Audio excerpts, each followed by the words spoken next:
Free, free Palestine. Free, free Palestine. Free, free Al-Aqsa. প্রিয় দর্শক, আশা করি সকলে অনেক বেশি ভালো আছেন। আমাদের প্যালেস্টাইনের ভাই বোনেরা ভালো নেই। প্রিয় দর্শক, এটা নিয়ে গোটা বাংলাদেশে একটি ইতিহাস তৈরি হয়েছে। গতকাল 12 তারিখে বাংলাদেশের প্রত্যেকটা ধর্মপ্রাণ মানুষ এই ফিলিস্তিনি ভাই বোনদের পাশে দাঁড়িয়ে ফ্রি ফ্রি প্যালেস্টাইন এই স্লোগানটি দিয়েছেন। Free free Palestine, free free Al Aqsa. 1 2 3 4। তো এখানে অনেক সেলিব্রিটি যুক্ত ছিলেন মিজানুর রহমান আজহারি, ছিলেন আবু তাহা আদনান। গাইজ, অনেকেই আবু তাহা আদনানের ভাষ্যটি শুনতে পারেনি, তাদের জন্য আজকের এই ভিডিওটা একটু গুরুত্বপূর্ণ হতে চলেছে।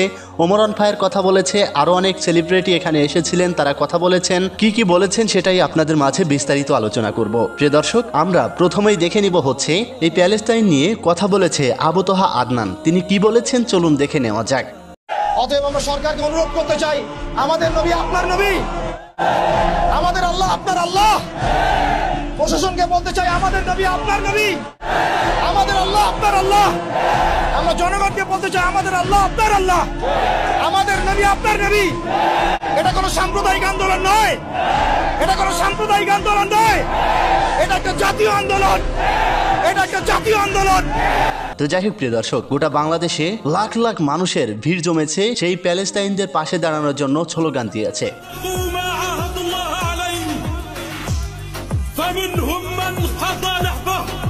আমাদের মুসলিম ভাইদের এইভাবে শেষ করে দেওয়া হয়েছে, যেটা আসলে বাংলাদেশের ধর্মপ্রাণ মানুষেরা সহ্য করতে পারেনি। প্রিয় দর্শক, এটা নিয়ে কথা বলেছে কাফি ভাই। বাংলাদেশের ইতিহাসে, টিএসসির ইতিহাসে এত মানুষ এবং বাংলাদেশ ব্যতীত অন্য একটা দেশের পতাকা টিএসসিতে মনে হয় না আর কখনো উঠছে এভাবে। এবং সেখানে কিন্তু বাংলাদেশের টপ ফেসবুক কন্টেন্ট ক্রিয়েটর আলামিন ভাইও গিয়েছিলেন, আরো অনেক মানুষ গিয়েছেন, এই প্যালেস্টাইন নিয়ে কথা বলেছে। ইন্ডিয়া থেকে নায়ক অক্ষয়, তিনি কি বলেছেন চলুন দেখে নেওয়া যাক। फलस्तीनियों के साथ जो हो रहा है ये सही नहीं है, ये तो गलत है। मुझे बहुत अफसोस है, लेकिन मेरी उम्मीद है कि सब कुछ ठीक हो जाएगा बहुत। তো গাইস, আমরা ভিডিওতে অনেক জায়গায় দেখতে পেরেছি যে আল-আকসা মসজিদটি ভেঙে ফেলা হয়েছে। তো সেখানে সুন্নির 4 আলেম সরাসরি বার্তা দিয়েছেন, কি বলেছেন চলুন দেখে নেওয়া যাক। অনেকেই বাংলাদেশে প্রচার করছেন মসজিদুল আকসা বিপর্যস্ত হয়েছে, ক্ষতিগ্রস্ত হয়েছে। এখানে বিভিন্ন ধরনের গ্রাফিক্স প্রকাশ করে মানুষকে বিভ্রান্ত করা হচ্ছে। আপনারা নিশ্চিত থাকুন, আমরা আলহামদুলিল্লাহ এক কাফেলা এসে স্বচক্ষে সশরীর উপস্থিত হয়ে দেখেছি মসজিদুল আকসা অক্ষত রয়েছে, নিরাপদ রয়েছে। তবে ফিলিস্তিনের বিভিন্ন এলাকায় আমাদের মুসলিম ভাইয়েরা এবং বোনেরা, ছোট ছোট শিশুরা সহ তারা বিপর্যস্ত, ক্ষতিগ্রস্ত। আমরা যেটা ফেসবুকে দেখতে পেরেছি বা ইউটিউবে দেখতে পেরেছি সেটা আসলে সঠিক তথ্য নয়। প্রিয় দর্শক, এই বিষয়ে কথা বলেছে রাসেল ভাই, চলুন তিনি কি বলে দেখে নেওয়া যাক। আমরা দীর্ঘদিন ধরে দেখে আসছি ওই পশ্চিমা কুকুরগুলো আমাদের মুসলিম ভাইদের উপর কি নির্মমতা হত্যাযজ্ঞ চালিয়ে যাচ্ছে। আমরা এই বাংলাদেশের অলিতে গলিতে থেকে আমাদের যুদ্ধ করার কোনো ক্ষমতা নাই, আমাদের ভারী অস্ত্র নাই।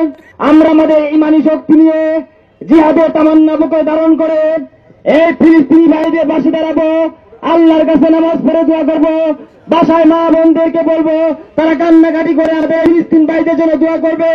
আমি রাষ্ট্রপ্রধানকে বলতে চাই, শুধু ব্যক্তিগতভাবে নয়, রাষ্ট্রীয়ভাবে এই ইসরায়েলের প্রোডাক্ট বয়কট করতে হবে, করতে হবে, করতে হবে। প্রিয় দর্শক, এই মুসলিম ভাইদের পাশে দাঁড়ানোর জন্য সবাই ছুটে গিয়েছি। তো সেখানে ছুটে গিয়েছিল ওমরান ফায়ার, তিনিও একটি ভয়েস দিয়েছেন। তিনি কি বলেছেন চলুন দেখে নেওয়া যাক। জামশেদ মজুমদার হুজুর একটা কথা কইছিল যে মসজিদ পর্যন্ত দিতে পারে না, ওই ইমান আমাদের কিভাবে জিহাদের ময়দান পর্যন্ত নেবে।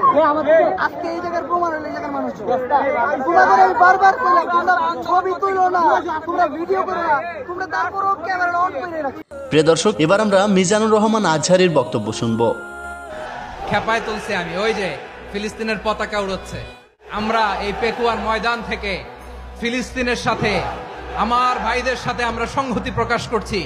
আমরা মুষ্টিবদ্ধ হাতকে উপরের দিকে করে আওয়াজ করে আমার সাথে সাথে পড়ুন, ফ্রি ফ্রি আল-আকসা।